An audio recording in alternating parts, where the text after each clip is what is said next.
रामकृष्ण हरि, रामकृष्ण हरि।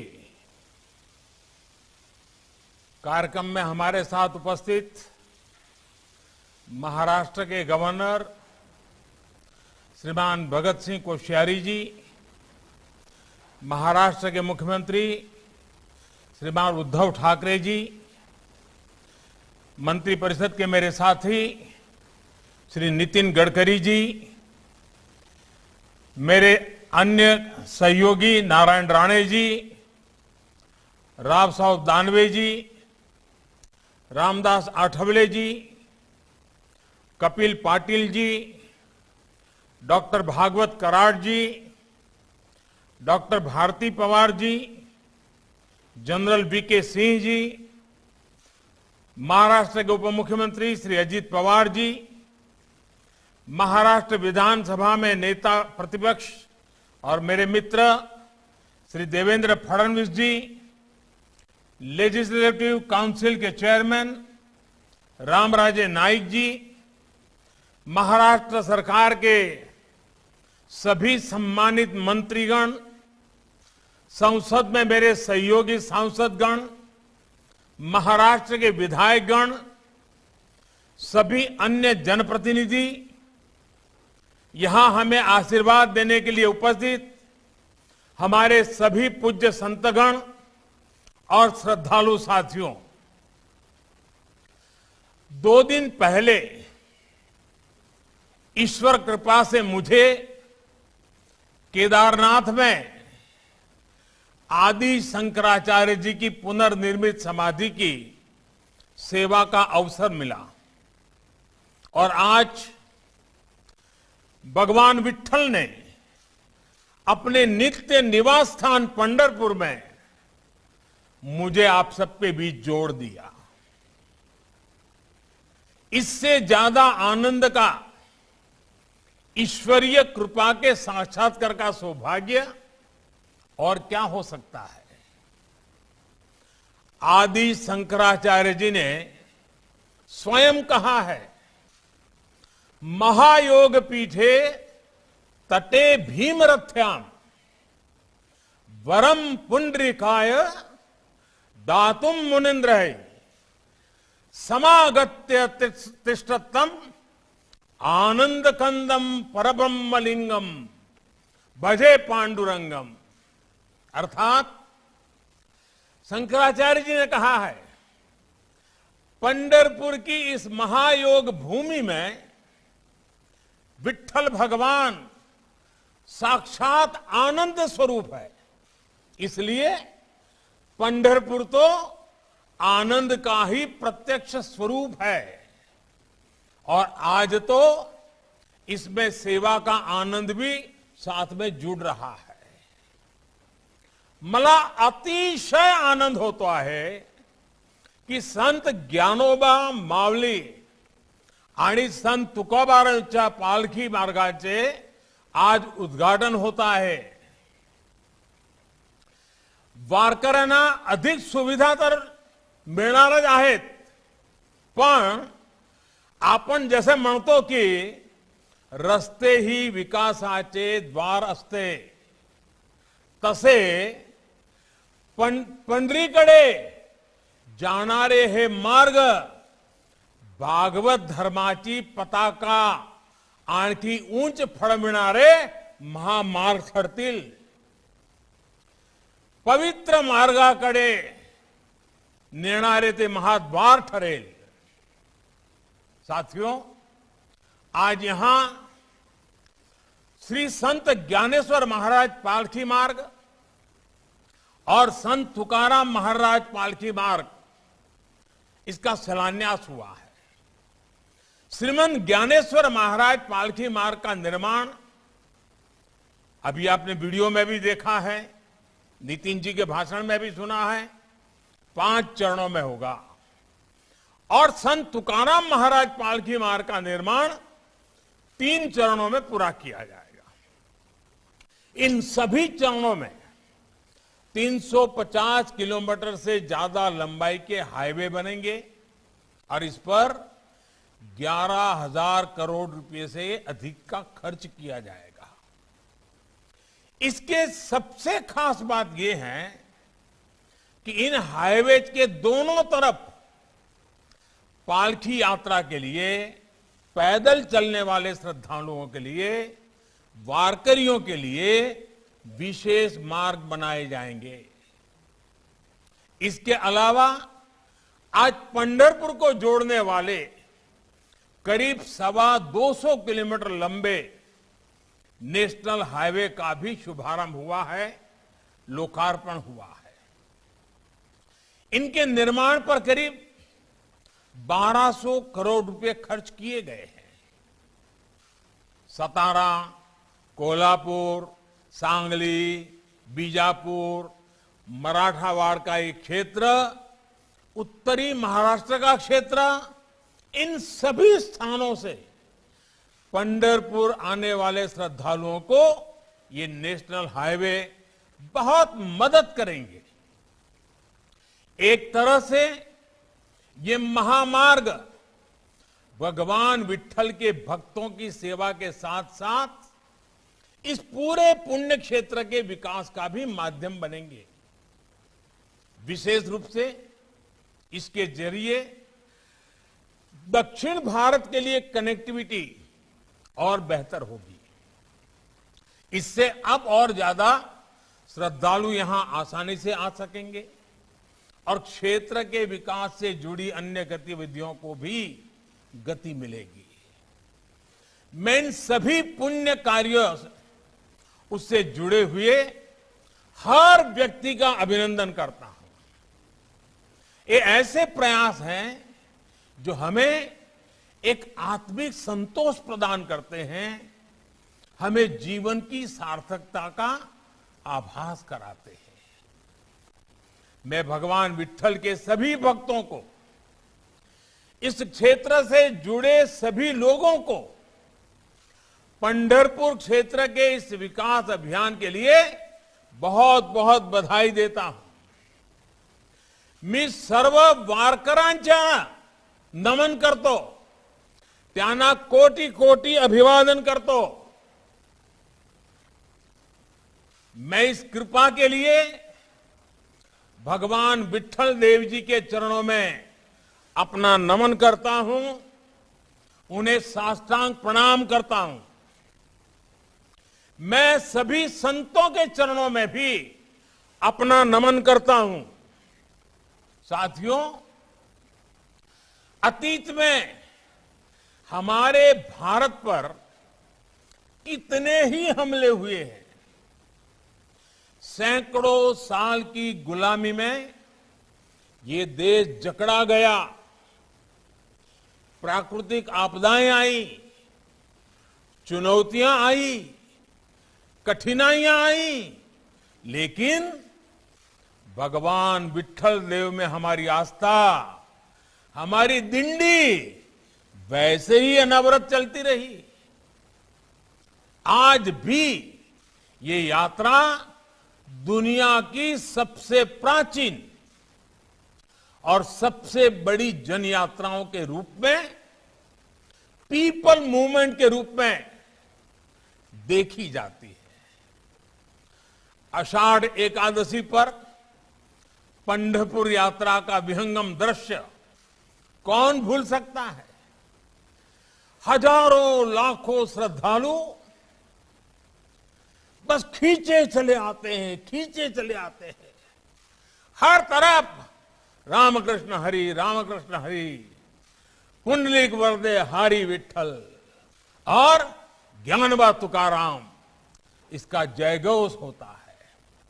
पूरे 21 दिन तक एक अनोखा अनुशासन, एक असाधारण संयम देखने को मिलता है। ये यात्राएं अलग अलग पालकी मार्गों से चलती हैं, लेकिन सबका गंतव्य एक ही होता है। ये भारत की उस शाश्वत शिक्षा का प्रतीक है जो हमारी आस्था को बांधती नहीं बल्कि मुक्त करती है, जो हमें सिखाती है कि मार्ग अलग अलग हो सकते हैं, पद्धतियां और विचार अलग अलग हो सकते हैं, लेकिन हमारा लक्ष्य एक होता है। अंत में सभी पंथ भागवत पंथ ही है और इसलिए हमारे यहां तो बड़े विश्वास के साथ शास्त्रों में कहा गया है, एकम सत विप्राह बहुधा वदंती। साथियों, संत तुकाराम महाराज जी, उन्होंने हमें मंत्र दिया है और तुकाराम जी महाराज ने कहा है, विष्णुमय जग वैष्णवाचा धर्म, भेदा भेद भ्रम अमंगल, ऐकाजी तुम्ही भक्त भागवत, करालते हित सत्य करा, कोणाही जीवाचा न घडो मत्सर, वर्म सरमेश्वर पूजनाचे। यानी विश्व में सब कुछ विष्णुमय है, इसलिए जीव जीव में भेद करना, भेदभाव रखना ही अमंगल है। आपस में ईर्ष्या न हो, द्वेष न हो, हम सभी को समान माने, यही सच्चा धर्म है। इसलिए डिंडी में कोई जात पात नहीं होता, कोई भेदभाव नहीं होता, हर वारकरी समान है, हर वारकरी एक दूसरे का गुरु भाव है, गुरु बहिन है, सब एक विठ्ठल की संतान है, इसलिए सबकी एक जाति है, एक गोत्र है, विठ्ठल गोत्र। भगवान विठ्ठल का दरबार हर किसी के लिए समान रूप से खुला है और जब मैं सबका साथ, सबका विकास, सबका विश्वास कहता हूं तो उसके पीछे भी तो इसी महान परंपरा की प्रेरणा है, यही भावना है। यही भावना हमें देश के विकास के लिए प्रेरित करती है, सबको साथ लेकर सबके विकास के लिए प्रेरित करती है। साथियों, पंढरपुर की तो आभा, पंढरपुर की अनुभूति और पंढरपुर की अभिव्यक्ति सब कुछ अलौकिक है। आपण म्हणतो ना, माझे माहरे पंढरी आहे भिवरेच्या तीरी। वाकई पंढरपुर मां के घर की तरह है, लेकिन मेरे लिए पंढरपुर से दो और भी बहुत खास रिश्ते हैं और मैं आज संत जनों के सामने कहना चाहता हूं, मेरा विशेष रिश्ता है। मेरा पहला रिश्ता है गुजरात का, द्वारिका का। भगवान द्वारकाधीश ही यहां आकर विठ्ठल स्वरूप में विराजमान हुए हैं। और मेरा दूसरा रिश्ता है काशी का। मैं काशी से हूं और ये पंढरपुर हमारी दक्षिण काशी है। इसलिए पंढरपुर की सेवा मेरे लिए साक्षात श्री नारायण हरि की सेवा ही है। ये वो भूमि है जहां भक्तों के लिए भगवान आज भी प्रत्यक्ष विराजते हैं। ये वो भूमि है जिनके बारे में संत नामदेव जी महाराज ने कहा है कि पंढरपुर तब से हैं जब संसार की भी सृष्टि नहीं हुई थी। ऐसा इसलिए क्योंकि पंढरपुर भौतिक रूप से ही नहीं बल्कि भावनात्मक रूप से हमारे मनों में भी बसती है। ये वो भूमि है जिसने संत ज्ञानेश्वर, संत नामदेव, संत तुकाराम और संत एकनाथ जैसे कितने ही संतों को युग संत बनाया है। इस भूमि ने भारत को एक नई ऊर्जा दी, भारत को फिर से चैतन्य दिया।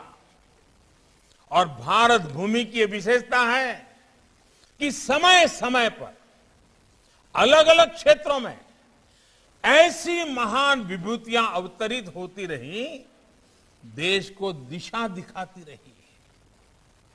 आप देखिए, दक्षिण में माधवाचार्य, निम्बार्काचार्य, वल्लभाचार्य, रामानुजाचार्य, पश्चिम में नरसिंह मेहता, मीराबाई, धीरो भगत, भोजा भगत, प्रीतम।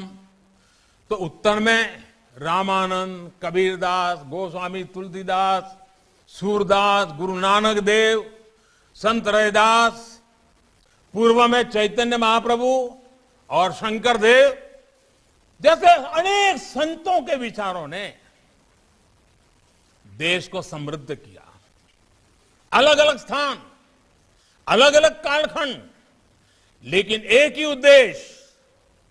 सबने भारतीय जनमानस में एक नई चेतना फूकी, पूरे भारत को भक्ति की शक्ति का आभास कराया। इसी भाव और इसी भाव में हम ये भी देखते हैं कि मथुरा के कृष्ण गुजरात में द्वारकाधीश बनते हैं, उडुपी में बालकृष्ण बनते हैं और पंढरपुर में आकर विठल रूप में विराजित हो जाते हैं। यही भगवान विठल दक्षिण भारत में कनकदास और पुरंदरदास जैसे संत कवियों के जरिए जन जन से जुड़ जाते हैं और कभी लीलाशुक के काव्य के में से केरल में भी प्रकट हो जाते हैं। यही तो भक्ति ही है जो जिसकी शक्ति जोड़ने वाली शक्ति है। और यही तो एक भारत श्रेष्ठ भारत के भव्य दर्शन है। साथियों, वारकरी आंदोलन की और एक विशेषता रही और वह यह है, पुरुषों से कदम मिलाकर वारी में चलने वाली हमारी बहनें देश की मातृशक्ति, देश की स्त्री शक्ति। पंडरी की वारी अवसरों की समानता का प्रतीक है। वारकरी आंदोलन का ध्येय वाक्य है, भेदा भेद अमंगल, भेदा भेद अमंगल। ये सामाजिक समरसता का उद्घोष है और इस समरसता में स्त्री और पुरुष समानता भी अंतर्निहित है। बहुत सारे वारकरी स्त्री और पुरुष भी एक दूसरे को माउली माउली नाम से पुकारते हैं।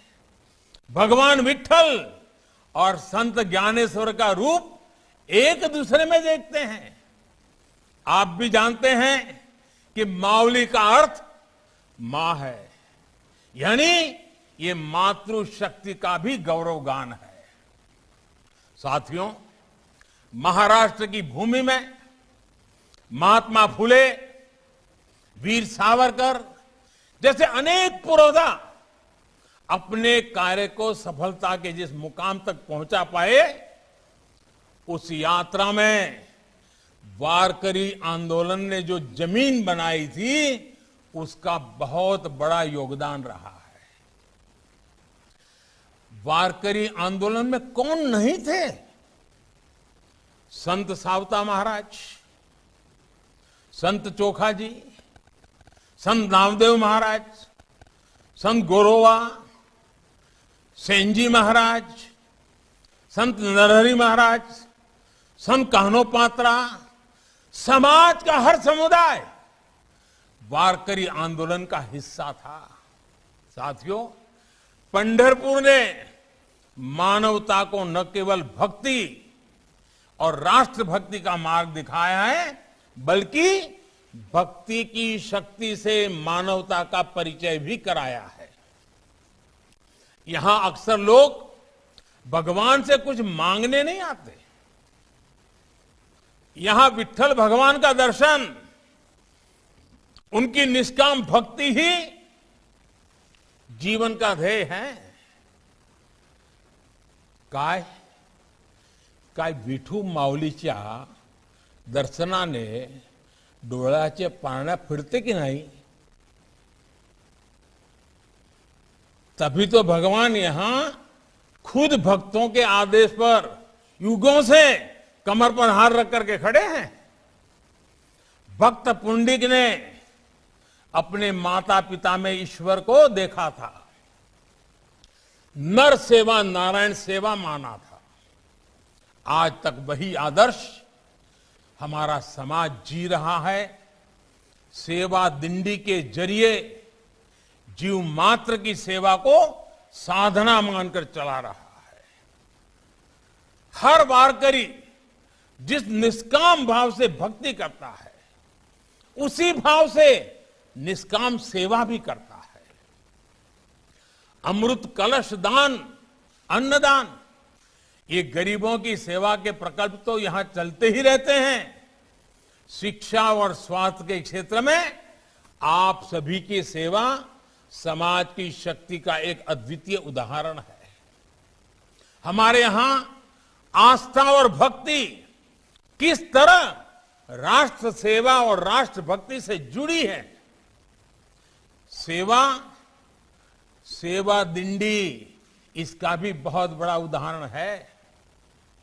गांव का उत्थान, गांव की प्रगति, सेवा दिंडी इसका एक बहुत बड़ा माध्यम बन चुका है। देश आज गांव के विकास के लिए जितने भी संकल्प लेकर के आगे बढ़ रहा है, हमारे वारकरी भाई बहन उसकी बहुत बड़ी ताकत है। देश ने स्वच्छ भारत अभियान शुरू किया, तो आज विठोबा के भक्त निर्मल वारी अभियान के साथ उसे गति दे रहे हैं। इसी तरह बेटी बचाओ बेटी पढ़ाओ अभियान हो, जल संरक्षण के लिए हमारे प्रयास हो, हमारी आध्यात्मिक चेतना हमारे राष्ट्रीय संकल्पों को ऊर्जा दे रही है। और आज जब मैं अपने वारकरी भाई बहनों से बात कर रहा हूं, तो आपसे आशीर्वाद स्वरूप 3 चीजें मांगना चाहता हूं। मांगू क्या? जरा हाथ ऊपर करके बताइए, मांगू क्या? आप देंगे? देखिए, जिस प्रकार से आप सबने हाथ उठा करके एक प्रकार से मुझे आशीर्वाद दिए हैं, आपका हमेशा मुझ पर इतना स्नेह रहा है कि मैं खुद को रोक नहीं पा रहा। मुझे पहला आशीर्वाद वो चाहिए कि ये श्रीमंत ज्ञानेश्वर महाराज पालकी मार्ग का निर्माण होगा। जिस संत तुकाराम महाराज पालकी मार्ग का निर्माण होगा, उसके किनारे जो विशेष पैदल मार्ग बन रहा है, उनके दोनों तरफ हर कुछ मीटर पर छायादार वृक्ष जरूर लगाए जाएं। ये करेंगे क्या आप काम? मेरा तो सबका प्रयास है मंत्र ही है। जब ये मार्ग बनकर तैयार होंगे, तब तक ये पेड़ भी इतने बड़े हो जाएंगे कि पूरा पैदल मार्ग छायादार हो जाएगा। मेरा इन पालकी मार्गों के किनारे पड़ने वाले अनेक गांवों से इस जन आंदोलन का नेतृत्व करने का आग्रह है। हर गांव अपने क्षेत्र से होकर गुजरने वाले पालकी मार्ग की जिम्मेदारी संभाले, वहां पेड़ लगाए, तो बहुत जल्द ये काम किया जा सकता है। साथियों, मुझे आपका दूसरा आशीर्वाद चाहिए। और दूसरा आशीर्वाद मुझे ये चाहिए, इस पैदल मार्ग पर हर कुछ दूरी पर पीने के पानी की, और वो भी शुद्ध पीने का जल, इसकी भी व्यवस्था की जाए। इन मार्गों पर अनेकों प्याऊ बनाए जाएं।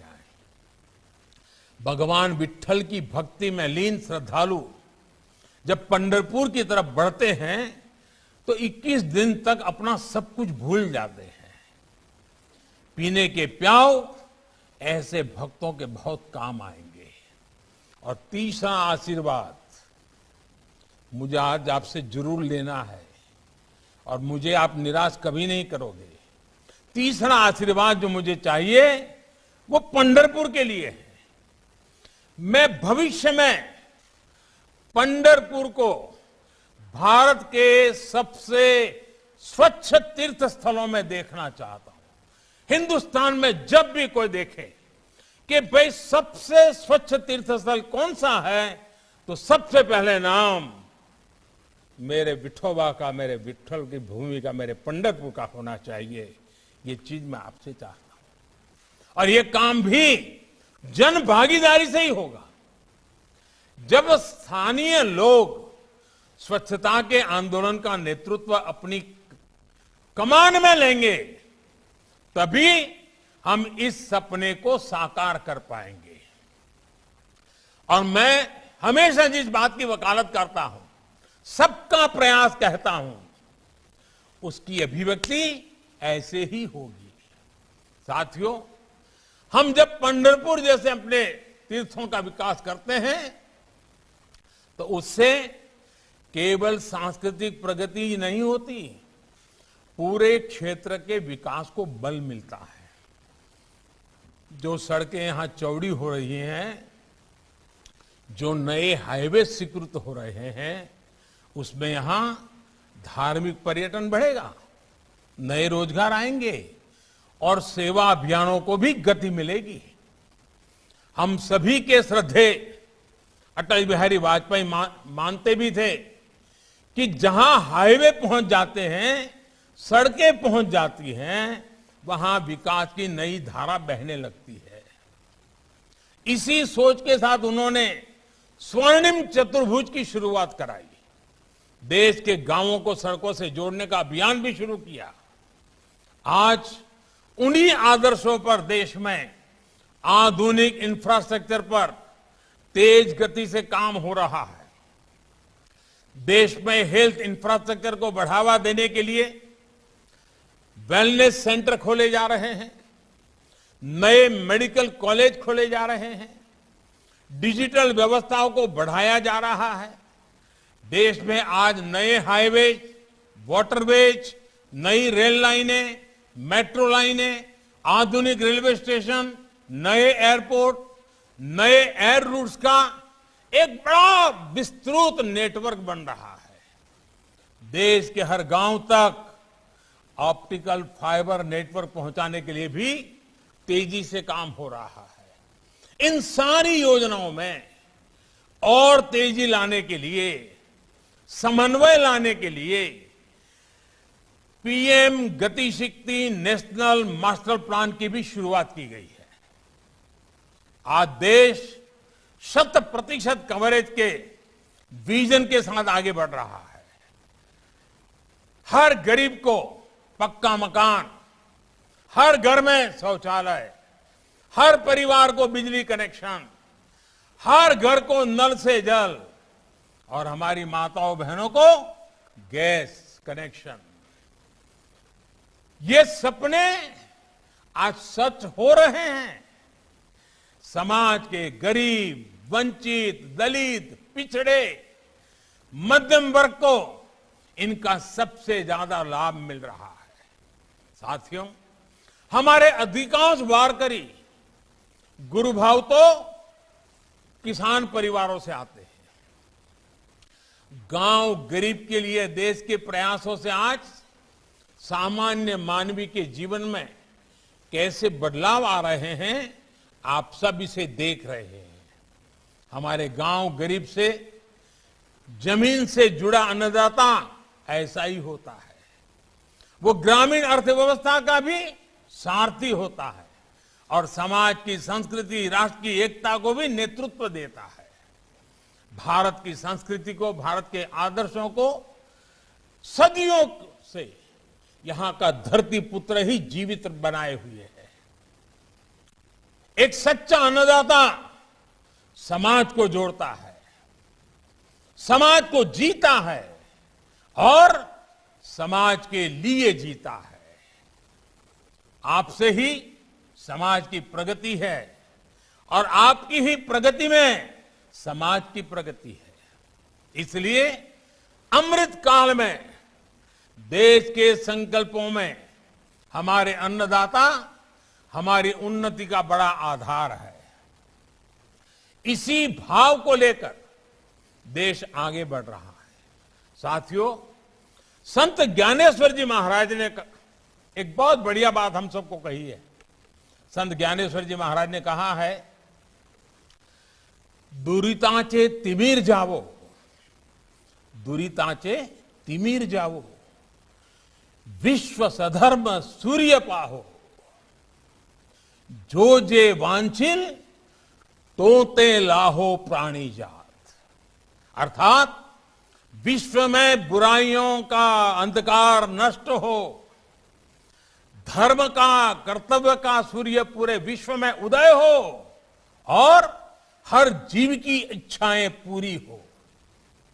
हमें पूरा विश्वास है कि हम सबकी भक्ति, हम सबके प्रयास संत ज्ञानेश्वर जी महाराज के इन भावों को जरूर सिद्ध करेंगे। इसी विश्वास के साथ मैं फिर एक बार सभी संतों को नमन करते हुए, विठोबा के चरणों में नमन करते हुए आप सभी का बहुत बहुत धन्यवाद करता हूं। जय जय रामकृष्ण हरि, जय जय Ramakrishna Hari. Find more details in the book Narendra Modi, Architect of New India, presented by senior BJP leader Sudhir Ji Mungantiwar, Maharashtra.